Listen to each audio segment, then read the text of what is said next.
বহুত ভালেই লাগিছে এই যে ৰিজাল্টটো আহিছে। দুবছৰ ঘৰৰ পৰা বাহিৰত আছিলোঁ, অলপ কষ্ট হ'ল কিন্তু সেই সফলতা এতিয়া পাইছোঁ, বহুত ভাল লাগিছে। হয়। কেনেদৰে তোমাৰ এই ৰিজাল্ট হ'ল বা ক'ৰ পৰা পঢ়িছিলা তুমি? মই আজমল ফাউণ্ডেশ্যন পৰা 2 বছৰ কোচিং প্লাছ বৰ্ডছৰ কাৰণে ইণ্টিগ্ৰেশ্যন ক'ৰ্চ কৰিছিলোঁ। তাতে বৰ্ডছ আৰু কোচিং একেলগে পঢ়ি পিনে বৰ্ডছো দিলোঁ আৰু এইবাৰে নীট ক্লিয়াৰ কৰিলোঁ। এতিয়া বাকী পঢ়া শুনাবিলাক কেনেকৈ তুমি আগবঢ়াই নিবা? পঢ়া শুনা এতিয়া কাউন্সিলিঙৰ পাছত কি কলেজ দিয়ে সেই হিচাপে MBBS কৰিম, তাৰপিছত ফাৰ্ডাৰ স্পেচিয়েলাইজেশ্যন কৰিম। কিমান ৰেংক তুমি পাইছা? মই নীটত 637 মাৰ্কছ পাইছোঁ আৰু ৰেংক 2621 ৰেংকত, all India rank. Ajmal foundation Ajmal ফাউণ্ডেশ্যনত 6 নম্বৰ ৰেংক। 6 নম্বৰ। তাৰ যিখিনি পঢ়া শুনাৰ যিটো ব্যৱস্থা, পঢ়োৱাৰ যিটো ব্যৱস্থা, হয়, তাৰ বিষয়ে পঢ়া শুনাৰ ব্যৱস্থা বহুত ভাল। টিচাৰ্ছৰ বহুত ভাল ফেচিলিটি কৰা হৈছে, বহুত ডাঙৰ ভাল ডিগ্ৰী পোৱা বাহিৰৰ পৰাও টিচাৰ্ছ অনা হৈছে, বহুত ভাল ফেচিলিটি আছে পঢ়াৰ। আৰু টিচাৰ্ছে এনেকুৱা পাৰ্চনেলি হেল্প কৰে যদি দৰকাৰ হয়, আৰু ডাউট ক্লাছত ৰেগুলাৰ আহে।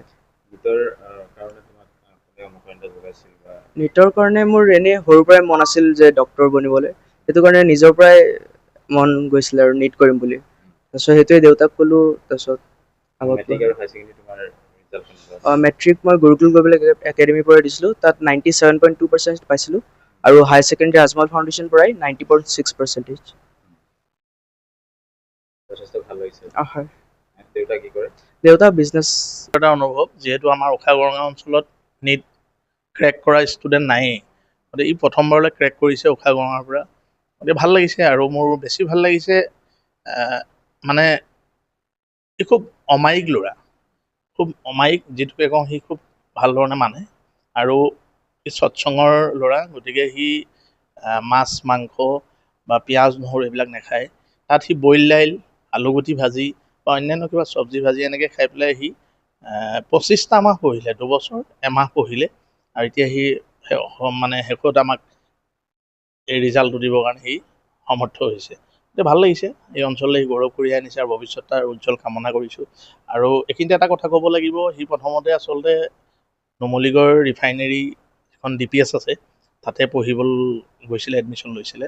তাৰপিছত সি নীট এক্সামত প্ৰিপেয়াৰ দিম বুলি কোৱাৰ কাৰণে বা মেডিকেল পঢ়িম বুলি কোৱাৰ কাৰণে তাক তাৰ পৰা উলিয়াই আনি পেলাই আজমল চুভাৰফৰ্টিত দিলোঁ।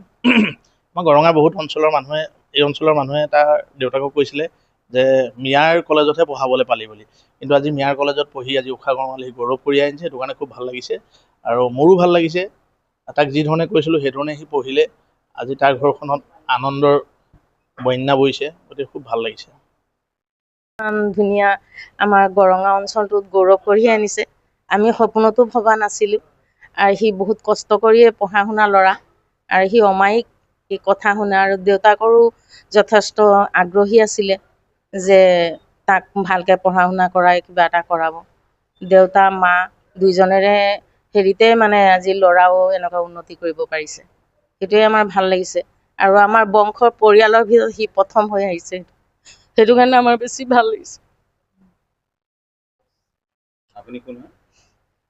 মই আমাৰ পেহী বুলিয়ে কয়, কিন্তু আপোনালোকৰ মতে জেঠাই হয়। হয়। মই তাৰ দেউতাতকৈ ডাঙৰ। খবৰটো পাই আপুনিও আহি গ'ল? ওচৰতে আছোঁ, মই ওচৰতে আছোঁ। কালি ৰাতিয়ে খবৰ পালোঁ 12টামান বজাত, তেতিয়াতো আহিব নোৱাৰোঁ, আজি আহিছোঁ আৰু খবৰ ল'বলৈ। ভবা নাছিলোঁ, পঢ়া শুনাও অলপ কষ্ট হ'ল তাৰ, 2 বছৰ বাহিৰত থাকি। গোলাঘাট গুৰুকুলত থাকি মেট্ৰিক পাছ কৰি ওলাইছিলে তাৰ পৰা, তাৰপিছত আজমল ফাউণ্ডেশ্যনত দিয়া হ'ল তাক। ভালেই লাগিছে বাৰু ৰিজাল্ট ওলালে। কালি পালে ৰিজাল্ট? কালি পালোঁ, কালি ৰাতি 12টাত ওলালে ৰিজাল্ট। সৰুৰ পৰা যথেষ্ট মেধা সম্পন্ন। সৰুৰ পৰাই পঢ়াত ভালেই সি। আজি তাক মাতৃ হিচাপে যথেষ্ট গৌৰৱান্বিত। হয়, তাৰ পঢ়া শুনাত ইমান চাপো দিয়া নাই যে পঢ় বুলি, নিজৰ পৰা মানে যিমানটো পঢ়িছে সিমানটোকে পাইছে। আজিতো আপুনি আৱেগিক হৈ গৈছে।